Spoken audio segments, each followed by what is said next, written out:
Right, question here. Use a table of areas to find the specified area under the standard normal curve. And the shaded area is shown here, right? So we have multiple choice. These are possible answers. And here we have the z-axis running horizontally. And we 1.88 here and minus 1.88 there. So we can use that. Z equals 1.88.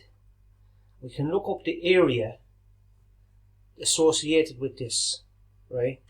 And when we look up our tables and we look up the value 1.88, what we will get, it will give us this area here under the curve, the area to the left of 1.88. That's the first step.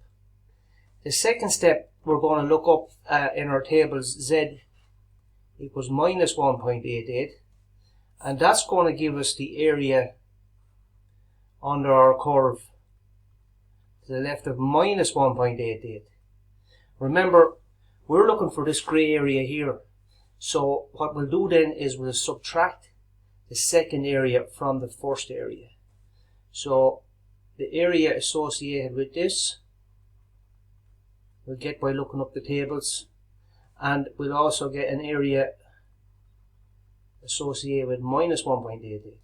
So I'm going to bring over the tables here now, and I'm looking up 1.88, and we're going to get this green area. It'll be to the left of 1.88, and that's the minus. See the minus values, we're looking for positive 1.88. So the next page here, what are we looking for? I've lost my train of thought now. We're looking for 1.88. So we go down here till we get to 1.8. And then we go across, because we want 1.8 and another 8, 1.88. And see, that's the second last column there, 1.88, and that gives an area of 0.9699. So the area to the left of that is 0.9699. And we don't want all of that area, we want all of that area minus this little bit, this tail bit at the end. Minus this blue bit in here. And that blue bit is going to be what we get when we look up minus 1.88. So let's go back to the table. Back to the previous page, because we're looking for the minus figures. These tables are good because they give minus figures. They don't always do that. Again, it's the same figure but only minus, so it's going to be in a similar area of the page. But look, this time the area is much smaller. Just double check that. Yeah, the right column.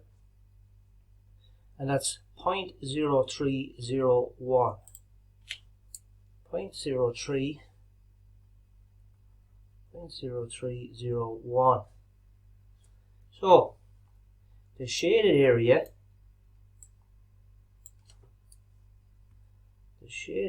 is simply going to be one of those guys. We take away the second one from the first one. So 0.9699 minus 0.0301, and what does that give us?